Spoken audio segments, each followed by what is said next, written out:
Hi மக்களே, how are you? வாழ்க வளமுடன்.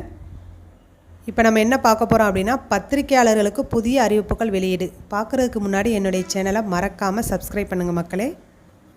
பத்திரிகையாளர்கள் ஓய்வூதியம் மாதம் 12,000 ரூபாயிலிருந்து 15,000 ரூபாயாக உயர்த்தப்படும்.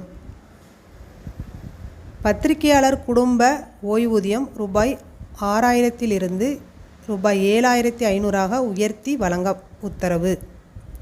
அங்கீகார அடையாள அட்டை வைத்திருக்கும் அனைவருக்கும் மருத்துவ காப்பீடு வழங்க நடவடிக்கை. இது மட்டும் இல்லை, ஒன்று புதிய ஒரு சந்தோஷமான ஒரு விஷயம் இருக்குது. அது என்னன்னு பார்ப்போம். சென்னை பத்திரிகையாளர்களுக்கு செங்கல்பட்டு மாவட்டத்தில் வீட்டு மனைகள் வழங்க ஏற்பாடு செய்யப்படும். முதலமைச்சர் மு.க. ஸ்டாலின் அவர்கள் வெளியிட்டிருக்காங்க. மறக்காமல் என்னுடைய சேனலை லைக் பண்ணுங்கள், ஷேர் பண்ணுங்கள். ஓகே மக்களே, தேங்க்யூ வெரி மச்.